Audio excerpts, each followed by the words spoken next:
জনসাধারণকে তারা কি করতে পারে? কিছু মনে করেনি, মানুষকে কিছু মনে করেনি। তক্কা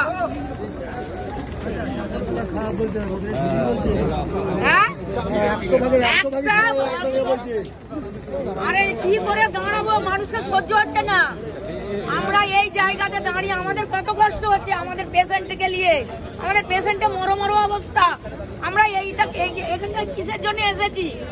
আজকে ডাক্তারের সেবা পাবো বলে সেই ডাক্তারকে আজকে এইরকম করেছে। ওকে ঝলিয়ে পড়িয়ে দাঁড়িয়ে মারা উচিত। কেন মারছেনি এখনো? কেন মমতার উপরে চাপ হচ্ছেনি এখনো? এখনো দুনিয়ার মানুষ, এখনো মানুষ কেন দাঁড়িয়ে আছে? এখনো হাসিনার মতন তাড়াচ্ছেনি কেন ওকে? ওকে হাসিনার মতন তাড়াচ্ছেনি কেন? হাসিনার মতন তাড়াচ্ছেনি কেন ওকে?